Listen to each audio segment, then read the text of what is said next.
پیدائش باب 2۔ سو آسمان اور زمین اور ان کے کل لشکر کا بنانا ختم ہوا، اور خدا نے اپنے کام کو جسے وہ کرتا تھا 7ویں دن ختم کیا، اور اپنے سارے کام سے جسے وہ کر رہا تھا 7ویں دن فارغ ہوا۔ اور خدا نے 7ویں دن کو برکت دی اور اسے مقدس ٹھہرایا، کیونکہ اس میں خدا ساری کائنات سے جسے اس نے پیدا کیا اور بنایا فارغ ہوا۔ یہ ہے آسمان اور زمین کی پیدائش جب وہ خلق ہوئے، جس دن خدا نے زمین اور آسمان کو بنایا۔ اور زمین پر اب تک کھیت کا کوئی پودا نہ تھا، اور نہ میدان کی کوئی سبزی اب تک اگی تھی، کیونکہ خدا نے زمین پر پانی نہیں برسایا تھا، اور نہ زمین جوتنے کو کوئی انسان تھا، بلکہ زمین سے کوہرا اٹھتی تھی اور تمام روئے زمین کو سیراب کرتی تھی۔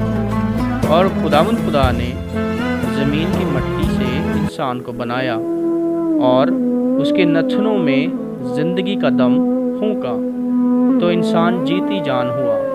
اور خدا نے مشرق کی طرف عدن میں ایک باغ لگایا، اور انسان کو جسے اس نے بنایا تھا وہاں رکھا۔ اور خدا نے ہر درخت کو جو دیکھنے میں خوشنما اور کھانے کے لیے اچھا تھا زمین سے اگایا، اور باغ کے بیچ میں حیات کا درخت اور نیک و بد کی پہچان کا درخت بھی لگایا۔ اور عدن سے ایک دریا باغ کے سیراب کرنے کو نکلا، اور وہاں سے 4 ندیوں میں تقسیم ہوا۔ پہلی کا نام فیسون ہے، جو حویلا کی ساری زمین کو جہاں سونا ہوتا ہے گھیرے ہوئے ہے، اور اس زمین کا سونا چوکھا ہے، اور وہاں موتی اور سنگ سلیمانی بھی ہیں۔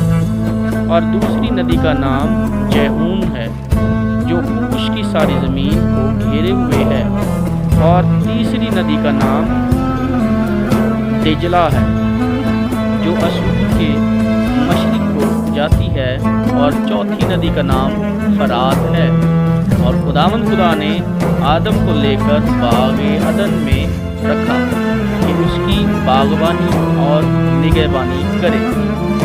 اور خدا نے آدم کو حکم دیا اور کہا کہ تو باغ کے ہر درخت کا پھل بے روک ٹوک کھا سکتا ہے، لیکن نیک و بد کی پہچان کے درخت کا کبھی نہ کھانا، کیونکہ جس روز تو نے اس میں سے کھایا تو مرا۔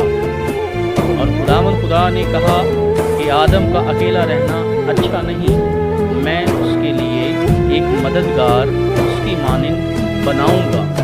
اور خدا نے کل دشتی جانور اور ہوا کے کل پرندے مٹی سے بنائے، اور ان کو آدم کے پاس لایا کہ دیکھے کہ وہ ان کے کیا نام رکھتا ہے۔